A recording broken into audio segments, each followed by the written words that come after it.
fageenyi gargar nu baasullee onneen koo si bira jiraam.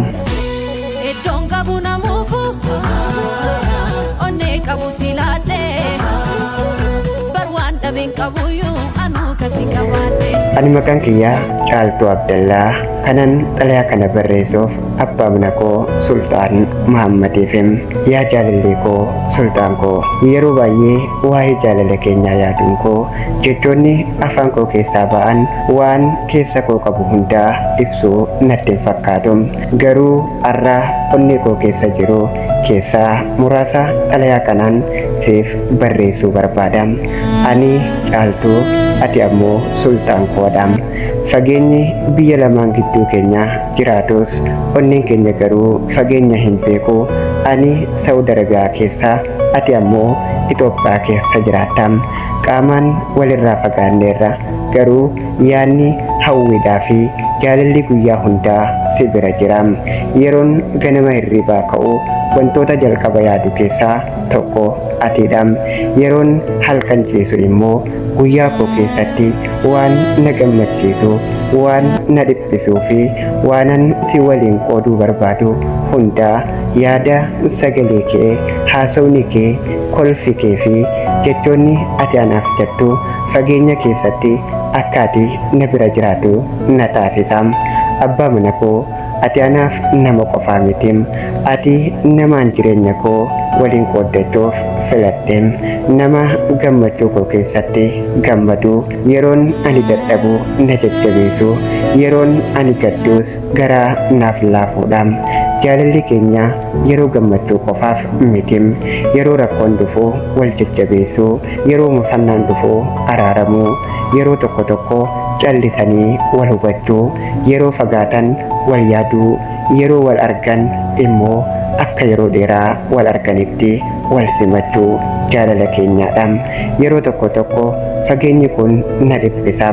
Akka si bira taa'ee si ilaaluu, harka kee qabee haasawa waliin kolfuu, waliin nyaatuu fi guyyaa keenya waliin dabarsuu nan hawwa. Garuu yeroo sana ani ofiin jedha. Fageenyi kun yeroo muraasaaf qofa, jaalalli keenya garuu yeroo nuti eeggannu ni caala. Sultaan koo, ani siif waada tokko qaba. Bakkaan ani jirutti onneen koo bakka ati jirtu hin dagatu. Addunyaa guutuu keessaa namoonni hedduun jiraachuu danda'a. Garuu nama onneen koo filate tokko qofaadha. Innis atidha. Ani qabeenya guddaa, mana bareedaa yookaan jireenya qananii caalaa nama na hubatu, na kabaju, na jaalatuu fi yeroo hundaa na bira dhaabbatu barbaada. Kana keessaa waan hedduu si keessatti argadhee jira. Yoo guyyaan tokko nu walitti deebise, ani akka nama fageenya dheeraa keessa turetti qofa sin ilaalu. Akka nama yeroo dheeraa onnee koo keessa turetti si ilaala.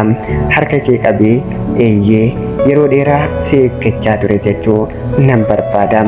Yaa abbaa mana koo, yeroo ati xalayaa kana dhaggeeffattu akkaan si bira dhaabbadhee siif dubbachaa jiru yaadi. Yoo fuula kee irratti kolfi mul'ate, ani fageenya keessa taa'ee gammada. Yoo onneen kee na yaadate, kan kee naaf qophaa'eera jechuudha. Jaalalli koo siif qabu jechoota qofaa miti. Jireenya koo keessatti bakka guddaa siif qaba. Ati Sultaan koo, ani ammoo Caaltuu keedha. Fageenyi nu gidduu jiru karaa qofaadha. Jaalalli keenya garuu mana keenyaadha. Hanga guyyaa wal arginutti of eegi, onnee kee naaf eegi, jaalalli keenya naaf eegi. Ani ammoo onnee koo keessatti bakka guddaadhaan siif qaba, si eega, sin jaalladha. Har'aas boruus yeroo hundaa sin jaalladha. Ana Caaltuu Abdallaa, haadha mana kee, fageenya Saawud Arabiyaa irraa.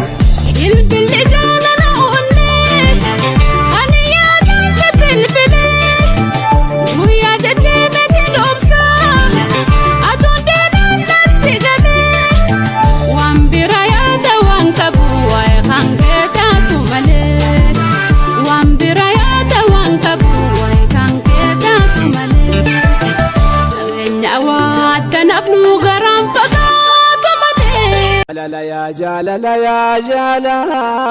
yaa rokkeetti onnee seentuu halaala sheekan jettu manguddoof dargaggeessa meessumaan miliqxee seenta keessa.